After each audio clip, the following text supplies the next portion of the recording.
You know, sometime last year there was a popular story that really surfaced, in a very popular company organization in America.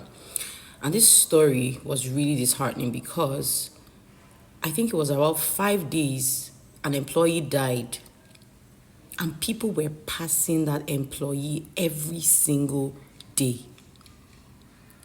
Now think of what it takes for someone not to discover that their colleague is dead. Think of the kind of deadened heart, or will I say dull senses.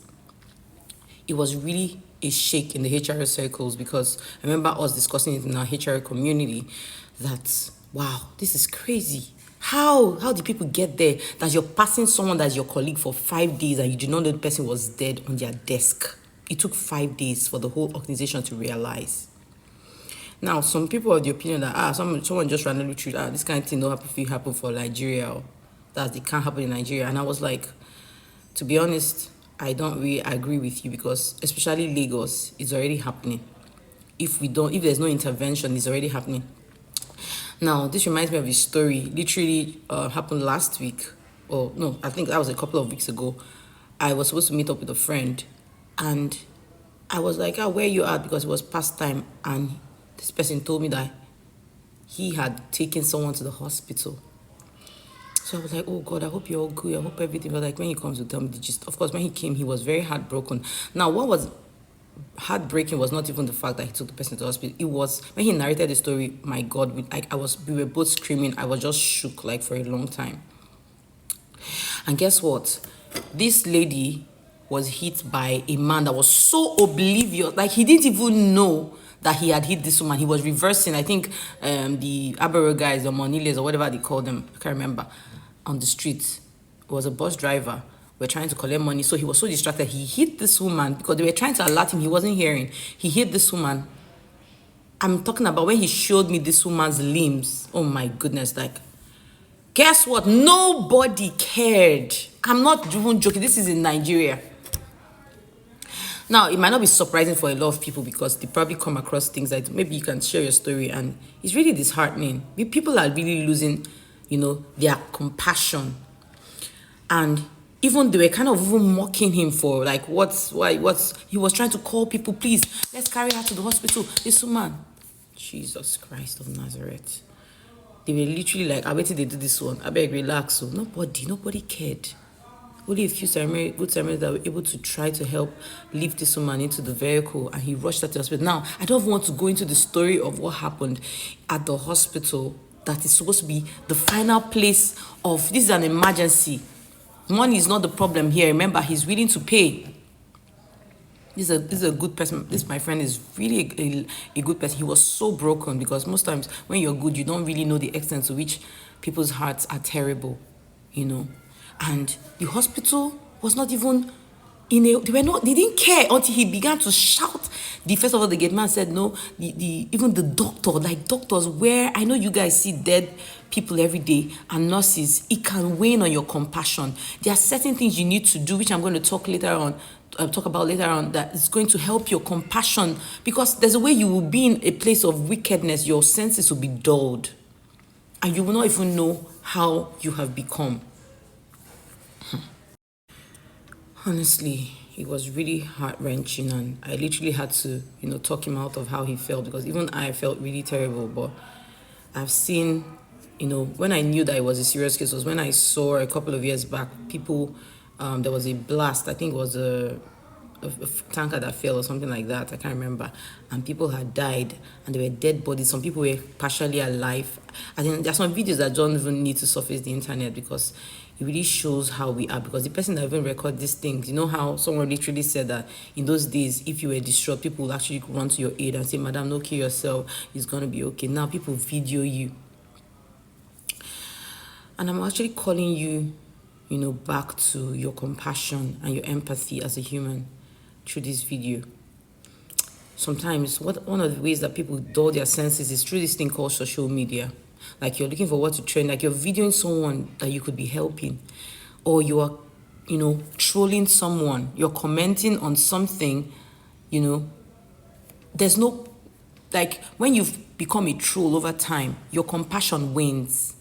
Everything we do affects our hearts. I remember there was a popular celebrity at some point. Now, whatever this person did, yes, it was as a result of their negligence and their life. And, one of the comments, so people like, pray for this person. And one of the comments were like, pray for which person? Me, and I don't finish praying. And the person called the popular prayer group. Now, every day I wake up to pray for myself. Let them pray for themselves. And I was like, wow, okay, it sounded very funny because sometimes Nigerians were very funny at expressing as well. But when I actually thought deeper about it, I'm like, is it that people don't carry people's burdens any longer? If you're living for yourself, God is not pleased, trust me. Now, a lot of believers have also become trolls. And guess what? These are people. The devil is no longer the accuser of the brethren, but he has been cast down. Guess who the accuser of the brethren is now? Believers. Whether they are slandering their brothers, whether they are slandering other people, whether it's by way of social media, anyway, you become a troll and you become very comfortable with it. How many times have you seen someone in trouble, even if it's a pastor, even if the person was responsible for their trouble, and you've sat down, instead of before you type that comment, you carried a burden to pray. These are the ways to actually keep your heart tender before the Lord. You keep your compassion burning and alive. And you might say it doesn't concern you until it comes, because I didn't tell you about the story. Of course, the family later came and this is someone, by the time you see the family, you realize that this is someone's sister, someone's mother. It could be anybody. It could be your mother. I know we'll say God forbid, yeah. So, but if you're not doing kind acts today to someone else's person, who is going to do kind acts to your person when they're in trouble, when you are not there? Some of you, you're abroad or you're in another state and your parents or your family is somewhere else. Who is going to be there for them? Who is going to take them to the hospital? If you keep passing people every day, you think that these things are not seeds sown. Sometimes some people say, your excuse that, NJ, I've done, people have been wicked to me when I do good things. Do good things. Sometimes the Bible even talks about how a seed is a ransom for your own life. Don't give them, there are no excuses for having a dead compassion. I'm not saying that you should not be discerning so that people cheat you, no. And I'm not saying that you will not be cheated occasionally, but it's better to be cheated occasionally than to be constantly suspicious. But I know that you have to be discerning, but there are basic cases that are very glaring. This is especially for my believers.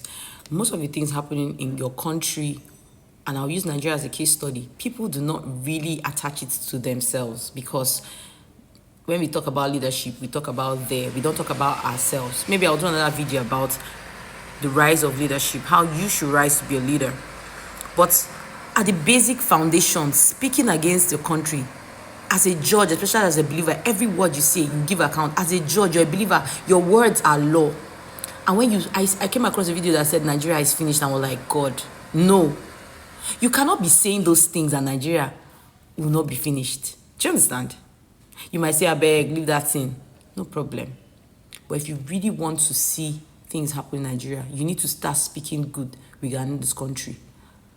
Right? You need to start praying for this country. When last did you have a burden? When last did the Holy Spirit wake you up to pray? Or are you the kind of person that those burdens have begun to wane? You no longer pick burdens because when you wake up randomly, you just, pick your phone and start looking at things, or you scroll to the kitchen to look for what to eat. I know I do that. Yeah. But make sure that sometimes you just sleep, you just woke up. You don't know whose life you are saving. It can even be your family member. Sometimes after a while, if you don't pick burdens, they will give it to another person. This is functional participation as a child of God. There's a video, a TikTok guy that keeps, I will have tagged this video, but I just made up my mind not to do stuff like that.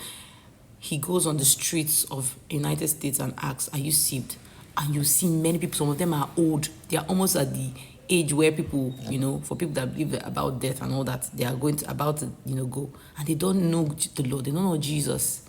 And you don't have a burden. When you come across those videos, do you just scroll up? Or do you actually, you share the Lord's burden for the lost? Or everything's now cruise now? I just really wanted to call your compassion. That's the essence of this video. And I really want you to go back to the Lord in prayer and carrying the Lord's burden for people.